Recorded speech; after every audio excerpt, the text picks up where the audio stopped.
Hey everyone, Ryan here. Welcome back for more wrestling talk. It's been a really interesting week once again, and we had a returning Seth Rollins return at the Royal Rumble. But before I get there, let's talk about Monday Night Raw here for a second. We got the return of Shane McMahon. So on the start of Monday Night Raw, of course, we had Adam Pearce ready to give a big announcement heading into Elimination Chamber with the qualifiers that will be in that chamber, of course. But Shane McMahon came out at the same time, and they both announced a big blockbuster main event for Elimination Chamber. So we know the wrestlers that will be involved with this is Drew McIntyre. Drew McIntyre will defend his belt in this chamber, of course, against 5 other men. So who are those men?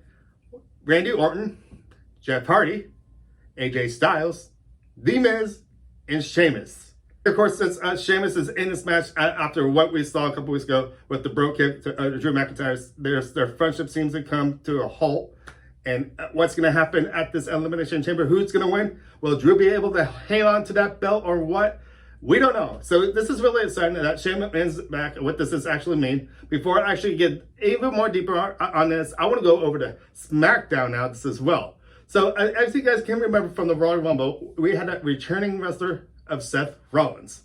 I was wondering when this was actually going to happen and what this actually mean maybe to Roman Reigns' Universal belt. He did not make his presence felt last week, but this week he surely did, that's for sure. We have all the wrestlers surrounding him in the middle of the ring. He was giving a really good speech as it is until he start stumbling upon words like leader and stuff like that.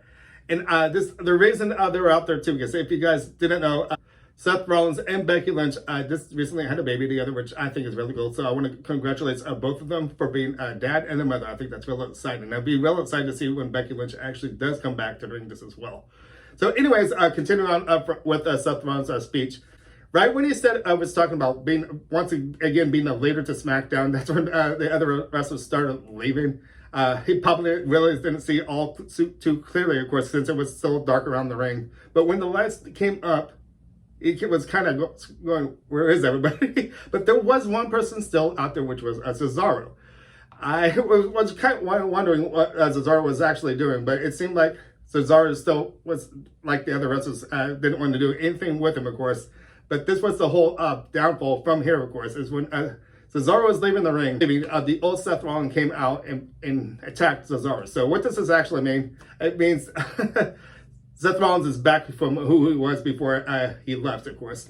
So he stands by himself because we know Murphy is no longer with him, of course. And the Mysterio family, I don't know what's going to happen with that because they're on the same shows still. I really hope they can go away from, maybe, it would actually be cool if they can actually do a couple of things, the Mysterio family with them, but not really drag on too much because I felt there's a lot going on with Dominic Mysterio and Rey Mysterio with other wrestlers like King Corbin, for example, this as well. I could see that really heating up pretty soon, but that's a different subject for a different video. There's a lot I want to talk about with the Mysterio family, but I want to talk about these returns as well with Seth Rollins. And what is the feature going to be like with Seth Rollins returning this as well?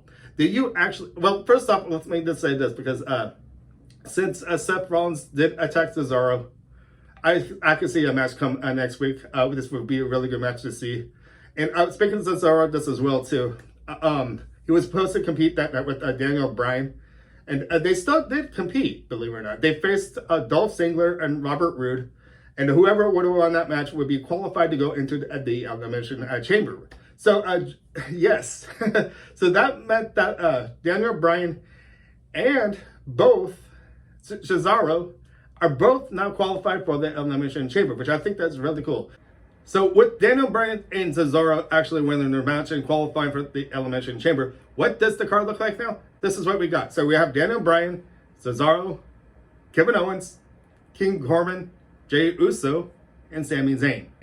This is a match to see, and I not wait to see what happens with this match. Now, I really hope, believe it or not, and in prediction of this match, I'm really hoping Cesaro wins this match. I don't see this really being fair, of course, but in the WWE, it seems like most of the things these days are not fair, of course, because Roman Reigns, of course, in the beginning of the show, Adam Pearce once again came out. Roman Reigns shortly came out, and then he was one, and they do the same thing what Raw's doing with defending that belt in that Elimination Chamber, but that did not happen. Roman Reigns somehow squeezed out of it and said, whoever wins this match will defend me. that night. So how fair is that? After this Elimination Chamber can really take it out of you for the rest of the night, even for the next couple of days. And I just feel like Roman Reigns is taking the easy way out lately. And I'm really hoping Cesaro becomes the winner of this. Cesaro has been in the wrestling for quite a while. Now he's not been champion, and I would love to see Cesaro as champion. Cesaro and Roman Reigns, and hopefully somehow Cesaro can actually win over him just as well. So anyways, with the return of Seth Rollins, going back to Seth Rollins, what do you guys actually think the future might actually be with his case?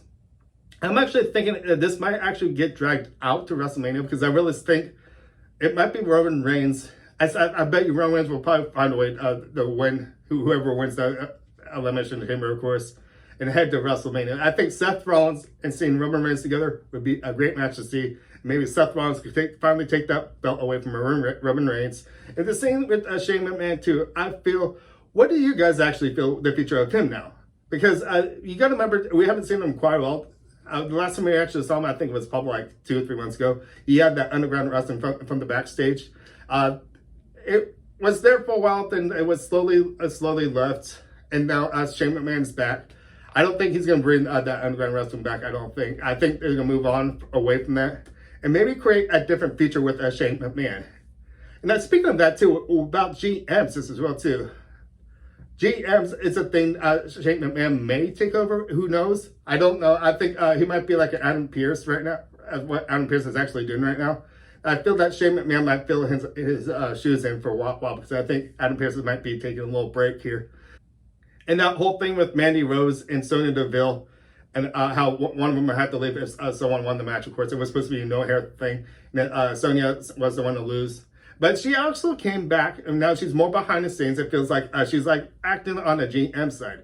So I think Shane McMahon might actually be doing what Adam Pearce is actually doing, going back to both shows, of course. But it'd be fun to see GMs once again. So I want to hear your guys' opinions out there in comments, what you guys actually think. What Shane McMahon might actually do for coming back to the ring, of course. And that's the thing with Seth Rollins. Do you actually think my theory might be true about that with WrestleMania 37 coming up? And I would love to hear what you guys have to say about what is going on with the WWE. They need to build this up somehow because WrestleMania 37 is just around the corner and there's not much matches to be lined up as it is already. So there's something to do, of course. But anyways, I want to start wrapping things up because I really can go on and on about the subject of wrestling for the WWE, of course. And it's been really fun, I gotta say. It's been fun, I gotta say. What do you guys think out there? So anyways, I want to start wrapping things up saying, my name is Ryan. Thank you for watching. Make sure to give me a thumbs up, subscribe, and I'll see you guys for more wrestling talk next time. I'll see you guys later. Bye.